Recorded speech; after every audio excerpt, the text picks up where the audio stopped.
We've been bringing you news of COVID-19 casualties for more than 3 months now, and the lethal COVID-19 has infected more than 3.5 million people across the globe so far. But every now and then, a casualty serves as a cautionary tale.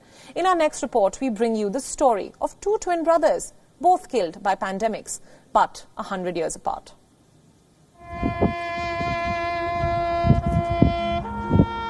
Those who do not learn from their history are doomed to repeat it. This was the philosophy of Philip Kahn, a World War II veteran who died of COVID-19 on April 17th. At 100 years old, Kahn's age made him susceptible to catch the lethal infection which attacks the elderly with greater potency. And now Kahn's life becomes even more intertwined with that of his twin brother, Samuel, who lost his life to the Spanish flu in the 19th century. 100 years later, Kahn has lost his life to another pandemic, COVID-19. Kahn's grandson offers an insight into his grandfather's philosophy. The story of his life began with a historic event that Kahn felt was overlooked. And that was the Spanish flu of 1918. Every time he started talking about his life story, and he would talk about World War II stories and Local 3 stories, he always started off with talking about his twin brother Samuel, who died during the Spanish flu.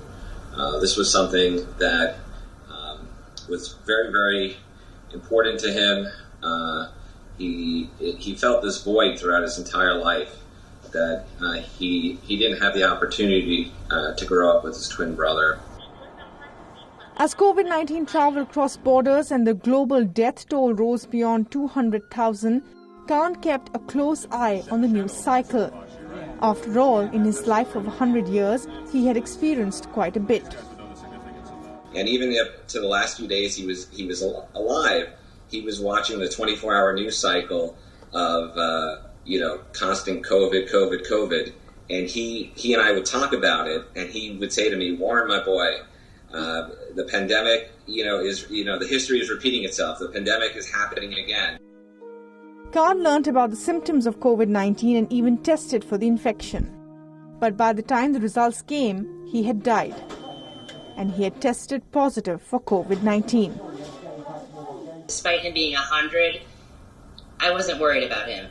In my mind, he was the guy who was going to make it to 110, no sweat, no problem. So strong mentally and physically, and that's the part that's tragic to me. Because he should have lived longer. We all thought he was. I thought he was going to be able to be in my kids' lives a lot longer. This is not just a story of two brothers killed by pandemics. It is a cautionary tale of history repeating itself. Kahn wanted more awareness to be created about the Spanish flu in schools. Perhaps if we knew better, we would have equipped ourselves better to handle the present crisis. Bureau Report, WION The World is One.